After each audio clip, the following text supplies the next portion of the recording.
Udah langsung live. Right, teman-teman, selamat datang di podcast terbaru Remote Worker Indonesia. Ini podcast pertama setelah Lebaran ya. Oke, podcast pertama setelah Lebaran. Saya baru bangun. Ini hari, menurut saya hari yang sempurna bagi saya.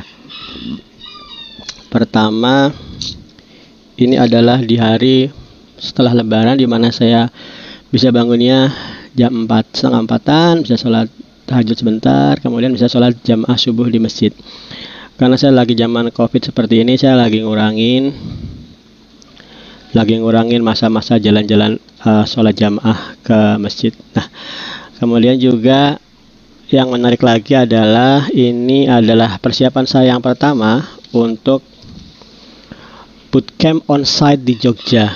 Jadi Remote Worker ID sedang mempersiapkan bootcamp onsite dan kita ngambil tempat pertama kali di Jogja dulu, di tempat saya. Ada plan untuk ke kota lain sesuai demand, tapi itu kita putusin nanti dulu aja. Oke, saya pagi-pagi nyapa teman-teman di channel dulu. Right. Pagi-pagi itu pada absen dulu di target skill.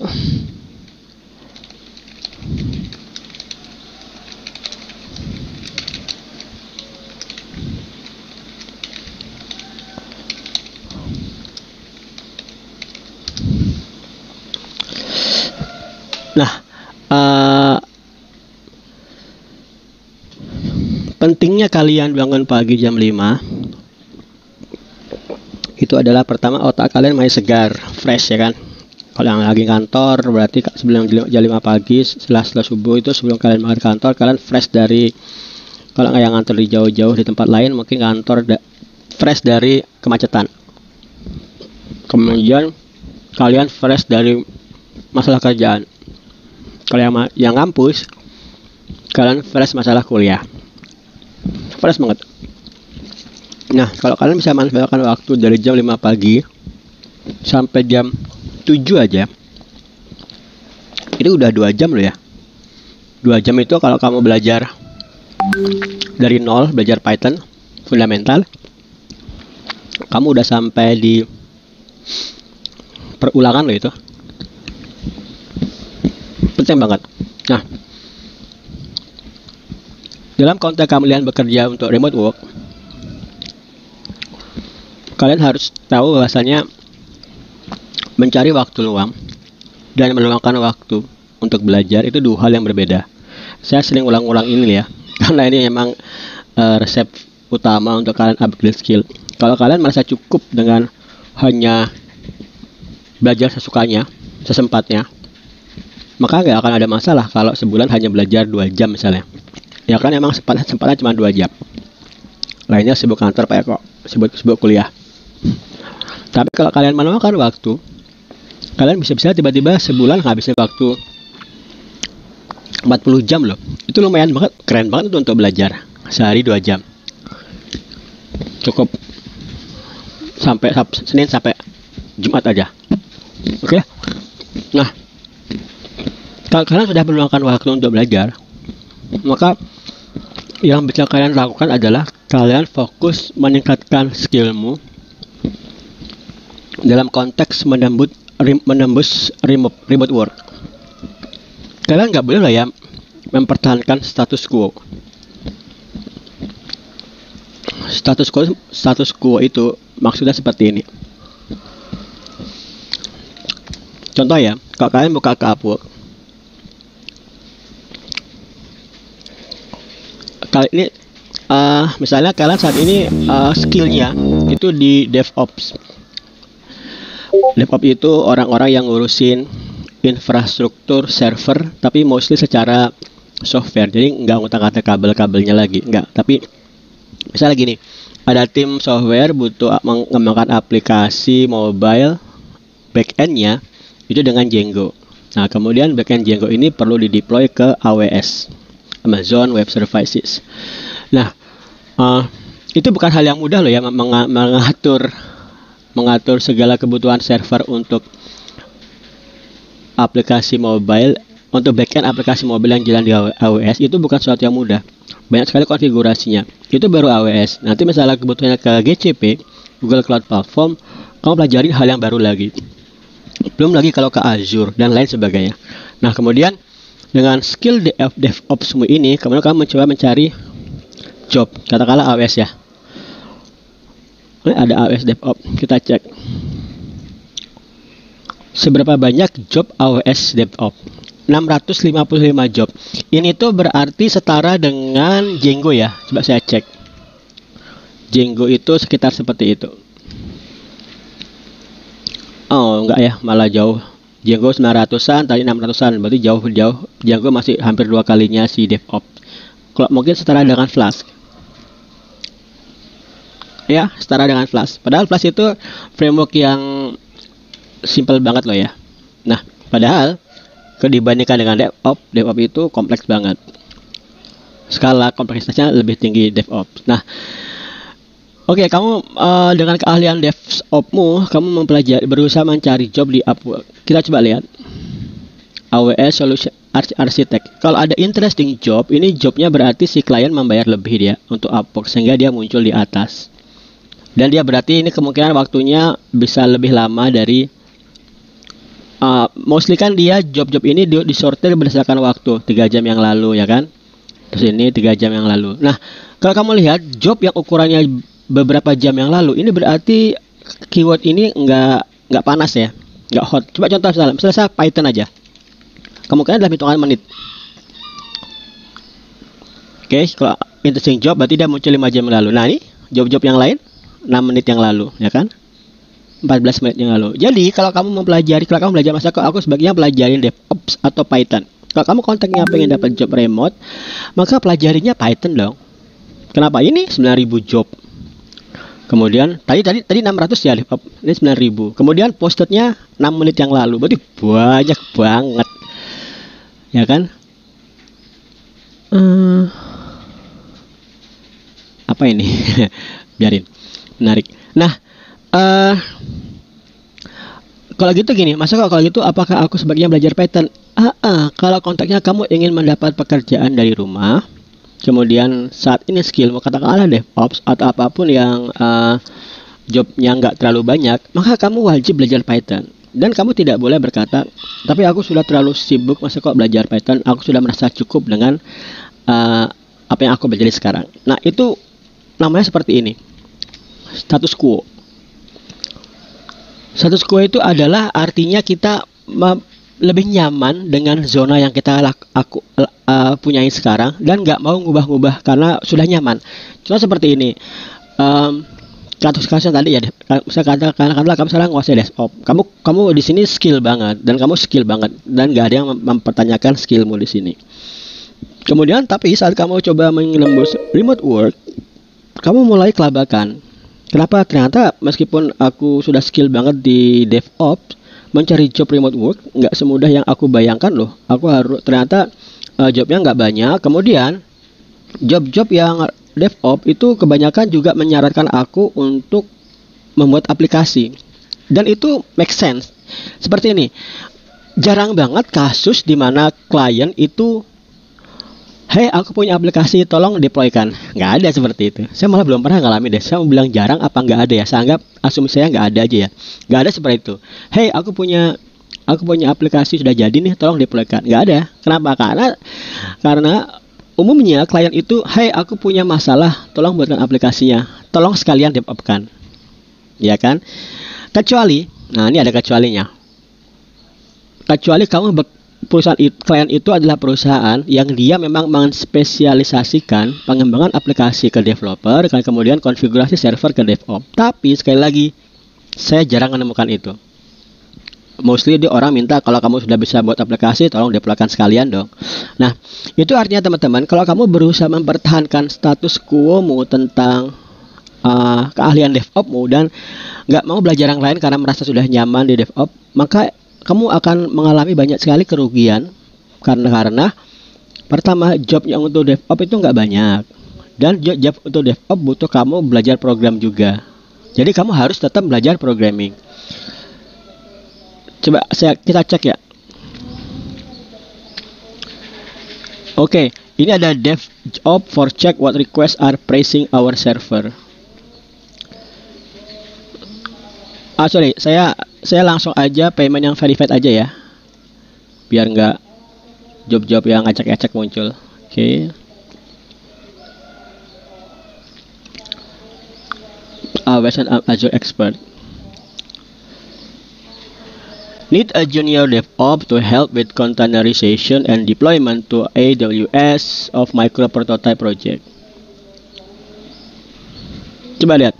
We need help with backend, building out a database architecture for our prototype application. A good dev will be onboarded to help continue the project as well as help containerize and deploy to AWS. Oke, di sini kamu diminta untuk ngebantuin deploy. Jadi kamu di sini akan dapat bantuan, ada programmer yang ngebantu kamu 10 jam yang lalu. Oke. Wah, Rusia.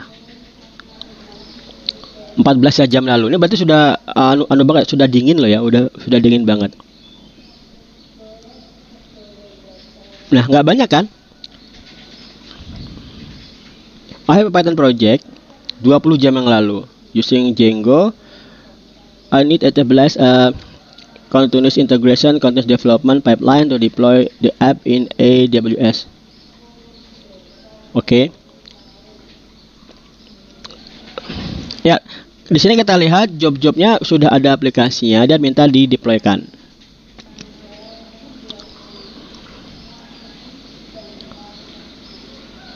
Oke, how to do A/B testing? Give me tutorial. Docker Jenkins CI/CD pipeline. Oke. Right. Oke, kita lihat di sini job-job di sini fully DevOps. That's good. Hanya saja waktunya sudah lama banget, 1 hari yang lalu, 10 jam yang lalu. Nah, itu berarti jobnya nggak banyak. Kemungkinan kamu lolos dapat job seperti ini mengecil ketimbang kalau kamu katakanlah mempelajari Python atau coba saya ambil ya, misalnya JavaScript atau langsung aja Vue.js. Atau kalau kamu melakukan backend Node.js aja, coba Node.js. 3000 job ya, ini keren banget. Sepertiganya Python. Oke. Nah, teman-teman, saya sendiri itu nggak merasa puas. Saya tidak pernah mempertahankan status quo loh ya. Status quo itu artinya nggak mau belajar yang lain atau merasa lelah belajar yang lain, tapi selalu belajar yang baru. Kenapa? Pertama sih karena duit. Karena contoh dulu saat saya belajarin Java ya, saya utak-atik Java sebelum tahun 2014, saya tuh fokusnya di Java sebenarnya, Java dan .NET. Nah, itu ini 3000 job ya, 3000 job.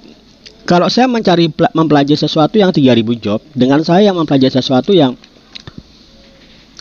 6000 job, itu berarti jelas peluang saya dapat job itu yang 6000 job kan. Nah, karena itu kemudian saya, padahal tadi Java udah 3000 job kan. Kamu bandingkan dengan DevOps yang hanya 600-an, berarti Java itu sudah lebih oke banget. Ya kan? Tapi saya merasa nggak puas dengan Java, kemudian saya mempelajari Python. Nah, kemudian saya mempelajari Python. Karena saya mempelajari Python, skill saya berarti peluang saya bertambah dong. Peluang saya bertambah dari, anggapnya 7000 job lah ya. 7000 job ditambah dengan Java 4000 job. Berarti saya peluangnya sudah meningkat 11.000 job yang bisa saya apply. Bayangkan kalau kamu hanya menguasai katakanlah Delphi ya. Delphi. Dan kamu merasa puas dengan status quo-mu. Aku udah pernah buat aplikasi Delphi yang keren banget nih. Jadi aku nggak usah belajar yang lain deh. Itu hanya 27 job. 27 job loh. Job terakhir 2 hari yang lalu. 1 hari yang lalu. Gitulah. Jadi cuman kamu bayangkan kalau kamu hanya mempertahankan status quo-mu dengan hanya menguasai Delphi, nggak mau belajar yang lain. Betapa banyak kesempatanmu untuk remote work yang terhilang. Nah, ada sesuatu yang ingin saya sampaikan. Misalnya kamu merasa mempelajari coding, mempelajari teknologi baru itu terlalu berat ya. Saya akan sampaikan satu quote yang saya pakai. Malah jadi punya saya. Totally worth fighting for. Jadi, remote work, belajar untuk remote work itu sesuatu yang totally worth fighting for, sesuatu yang benar-benar berharga untuk kamu perjuangkan. Dalam konsep saya pribadi, jauh lebih berharga ketimbang kamu berjibaku menembus jalur PNS. Tidak masalah dengan itu, saya hanya bermasalah dengan suatu sistem yang membuat kebebasan waktu saya terpangkas habis. Nah, kalau remote work, kalau kalian udah sampai dengerin podcast saya yang 140-an ini, kalian pasti tahu bahwasanya saya sangat menghargai waktu ketimbang uang. Tapi kalau bisa uang banyak dan waktu bebas, nah itu lebih oke banget. Nah, remote work, kenapa saya mengatakan totally worth fighting for adalah kalau kamu sekarang di usia 20-an sudah mulai mempelajari remote work, saya merasa iri karena saya di tahun 20-an belum mempelajari remote work. Karena kalian bisa punya peluang, katakanlah ya, kan sekarang lagi banyak ngobrolin apa yang sudah kamu capai di usia 25 ya. Kalau kamu usia 20-an awal sudah mempelajari remote work, di usia 25 kamu sudah akan punya aset loh ya. Tanah, mobil, rumah. Insya Allah, semua itu dari Allah. Nah, kamu pasti punya seperti itu. Kenapa? Karena peluangmu untuk mendapatkan uang yang banyak itu lebar banget. Dan gak hanya itu, waktu yang kamu dapatkan, kebebasan waktu yang kamu dapatkan itu luar biasa banget, sangat-sangat luar biasa. Yang saya sampaikan ini mungkin nggak bisa kamu rasakan kalau kamu sekarang masih mahasiswa, tapi akan kamu rasakan kalau kamu saat ini sudah mulai kerja kantor, bertahun-tahun misalnya. Kamu pasti bisa merasakan apa yang saya katakan ini. Saya merasa bersyukur sih, di tahun 2012 saya pernah coba saya tunjukin kurikulum saya, CV saya. Saya merasa bersyukur di tahun 2012 hampir 11 bulan lamanya saya bekerja di Jakarta. Hampir 11 bulan lamanya saya bekerja di Jakarta. Di sana saya kerja di Kementerian Kehutanan, tapi ditugaskan oleh FAO. Oke, saya ditugaskan oleh FAO untuk bekerja di membantu Kementerian Kehutanan mengembangkan aplikasi database National Forest Inventory, hutan nasional ya. Nah, 11 bulan saya di Jakarta itu memberikan saya gambaran betapa beratnya orang yang bekerja di Jakarta dan kalau tinggalnya di luar Jakarta. Dan mostly kalian pasti tinggal di luar Jakarta. Kalian misalnya nih fresh graduate, kemudian terpincut ke Jakarta belajar untuk dapat gaji belasan juta misalnya, kemudian kalian ke Jakarta. Di sana kalian nggak mungkin kalian tinggal di Menteng gitu atau di Jaksel, nggak mungkin. Kenapa? Karena mahal banget, kecuali kalian ngekos. Tapi kalau kalian ngekos dah berkeluarga, pasti kalian akan mikir nanti tinggal punya rumah sendiri. Katakanlah tinimbang kalian ngekos sebulan itu, saya nggak tahu berapa kos di Jakarta ya, mungkin 3 juta lah ya, anggap aja seperti itu, 2 apa 3 juta. Lebih baik uang itu dipakai untuk beli perumahan. Dan nggak mungkin kamu beli perumahan di Jakarta, kamu masih melipir sampai ke Bogor, Tangerang atau Bekasi karena mahal banget. Nah, kalau kamu sudah mulai seperti itu, yang kamu akan hadapi adalah bangun jam 5 pagi atau lebih kurang dari itu, kemudian kamu berangkat, kamu harus mempersiapkan mental untuk menembus trafik sampai kamu pensiun. Dan itu ngeri banget, bagi saya pribadi itu ngeri banget. Kenapa? Saat saya di Jakarta, saya ngelihatin beratnya kehidupan orang-orang yang komuter itu luar biasa. Saya pribadi nggak kuat. Tapi ini katakanlah saya selalu mengatakan saya pribadi, karena boleh jadi kalian menyukai itu. Kalian boleh jadi menyukai itu. Kalian merasa bisa memberikan pemaknaan bahwasanya kerja beratmu untuk komuter itu adalah bagian dari ibadah, sehingga semakin berat perjuanganmu, maka semakin banyak pahalamu. Kamu bisa memaknai seperti itu. Tapi saya pribadi, sekali lagi saya pribadi, itu ketimbang mensyukuri, ketimbang bersabar memaknai, saya lebih suka mensyukuri. Yaitu ketimbang saya memaknai dan bersabar dengan kehidupan yang harus 9 to 5 selama 30 tahun atau 20 tahun.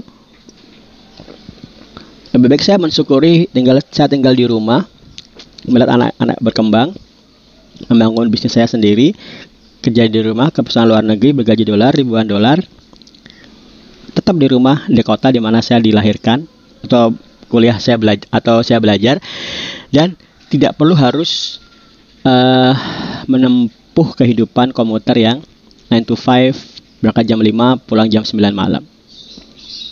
Jadi ketimbang disuruh bersabar, saya lebih memilih bersyukur. Oke teman-teman, oke itu alasan kalian. Sekali lagi, jangan merasa jangan merasa puas dengan status quo-mu sekarang. Jangan merasa puas dengan status quo-mu yang sekarang, dan pelajari hal-hal yang baru agar kamu pada saatnya nanti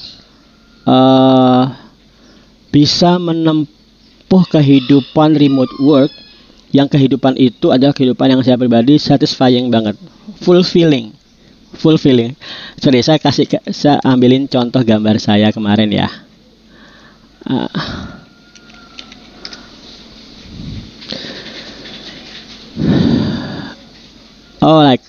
Oke, pantai lah ya. Oke, sebenarnya bukan yang ini sih. Kemarin sebelum Lebaran, Ramadan hari terakhir, saya jalan-jalan ke Pantai Baron.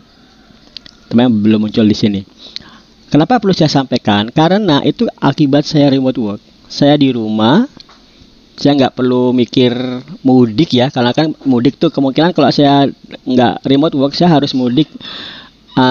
Dan saat itu saya sedang dalam perjalanan mudik. Karena lagi COVID nggak boleh mudik, ya udah saya berjalan-jalan. Akibatnya apa? Akibatnya saya merasakan Pantai Baron itu milik pribadi. Kenapa? Karena nggak ada orang. Bayangkan pantai yang harusnya umum jadi milik pribadi. Itu hanya bisa terjadi kalau kamu remote work, yaitu kamu datang ke tempat di mana orang-orang belum datang. Kapan orang-orang itu datang? Ya saat weekend, ya kan? Saat weekend, saat liburan mereka datang. Jadi kamu misalnya pengen punya pantai pribadi, jalan-jalan aja Senin jam 6 pagi sepi banget. Kalau yang ini saya jalan-jalan kalau nggak salah sekitar minggu pertama Ramadan ke Pantai Wedi Ombo. Ya pantai seperti ini jadinya, pantai pribadi.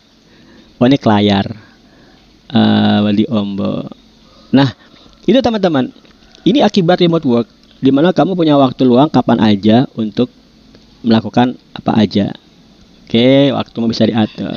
Ya teman-teman, itu dari saya, rambling saya pagi ini, semoga bermanfaat. Harapan saya adalah kalian itu benar-benar menyimak apa yang saya sampaikan, dan untuk akhirnya kalian bisa menembus remote work. Kalau kamu nanti seorang anak, kamu bisa tetap aja di rumahmu, di kampungmu merawat orang tua. Gak perlu pindah ke Jakarta nanti malah kamu harus mikir ninggalin orang tua, terus mudiknya cuma setahun sekali. Ya kalau bisa mudik, kalau seperti COVID kamu nggak bisa ketemu orang tua 2 tahun, ya kan? Karena itu tinggal di rumah, ramaikan kotamu, ramaikan desamu. Jangan buat Jakarta tambah kaya karena kamu kesana, tapi kamu di sini aja, di rumahmu aja. Buat kotamu masing-masing jadi tambah kaya. Solo, terus bukan Tangerang, Solo, Jayapura, Makassar, Aceh, Depok, dan lain sebagainya. Buat kotamu kaya masing-masing tanpa perlu kamu ke Jakarta agar uangnya itu berputar hanya di kotamu. Oke teman-teman, good luck dan see you in the next podcast. Bye.